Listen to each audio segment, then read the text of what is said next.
Why do you want to work out? Right here. What is your goal? Okay. But don't freak out when you see these biceps, okay? I know it's the most important thing is that you have a vision, that you have a goal. Because without that vision and without that goal, again, you're drifting around and you're never going to end up anywhere. People don't become successful just by accident. Maybe the guy that found gold in California and started the gold rush, but don't count on that. That's the one in a lifetime kind of a situation. So you got to really have a specific goal. And to me, to have that vision that I want to be Mr. Universe, that I want to be the greatest bodybuilder of all time. That was a great vision, and that specifically to look like Reg Park and to be up there on that stage and to lift the trophy overhead and to win the championship over and over and over again. So that was a great goal. You have to have a goal. Now, it doesn't have to be that specific goal, but it has to have some goal. This is why I always recommend to people, sit down, take your time, and start thinking about, why do you want to work out? What is your goal? And that can be as crazy as it is. It could be, I want to impress girls. If that's your goal, so be it, but it motivates you. It could be that you're emulating a certain, bodybuilder or a certain football player, a certain boxer, whatever it is. Have those pictures put all over the wall like I did when I was a kid. I put pictures of Reg Park and of Sonny Liston, of boxers and of Ali and of powerlifters and weightlifters all over my bedroom, wall. So that every day when I go to sleep, every day when I wake up, I look at those pictures and they motivate me. You need that motivation, and then therefore you have this kind of imprint in front of you all the time, and you know exactly what you're chasing. People always come up to me and says, why are you smiling? You're working out 5 hours a day. You're doing the same as the other guys, but the other guys have a sour face. They're pissed off that they have to do another rep or another set or something. I looked forward to another 1,000 reps of sit-ups. I looked forward to another 500 pounds of leg press or squat. I looked forward to doing more and more curls until my arms fall off. Why? Because I knew that every rep that I did and every set that I did and more weights that I lifted, I get one step closer to turning that vision into reality. So I was turned on by that. I was excited. I couldn't wait to get to the gym.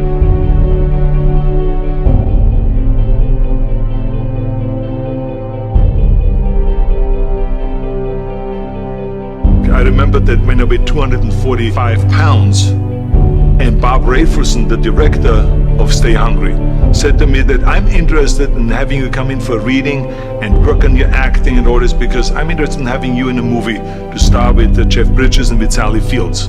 I was delighted about that, and I was excited, and I started pumping up more and more. And then he said, but I don't want you to weigh more than 210 pounds.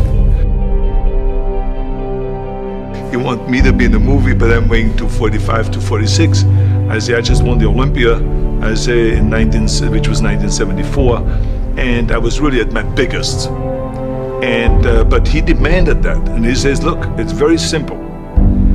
On the day we start shooting, he says, I'm going to put you on the scale. I'm like getting the feeling and of if you coming don't make in the the gym, 210, I'm getting the you're feeling out. of coming at home, I'm getting the Because feeling I of coming have someone else in backstage mind. when I pump up, when I pose And out in front of 5,000 people. I worked get on the it, I same started feeling. So I'm visualizing coming day and myself night. very clearly as a lean athlete.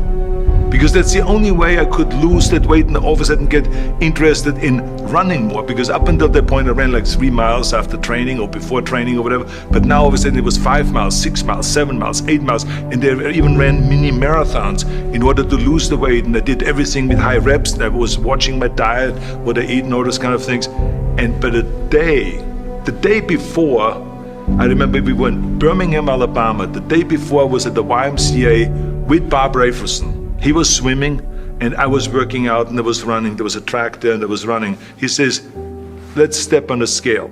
And I stepped on the scale and I weighed 209. So it just shows to you what is possible if you visualize exactly what you want to look like.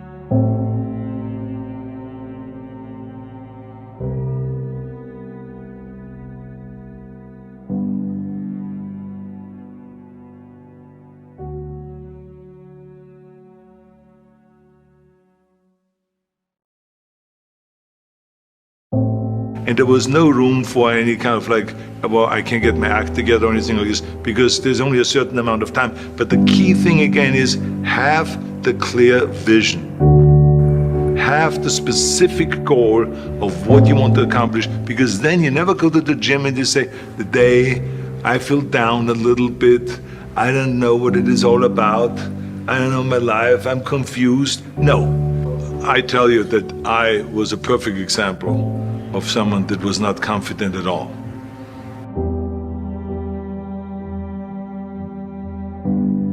I mean, when I was a kid, I was just like any other kid. I had my hang-ups and problems and all this.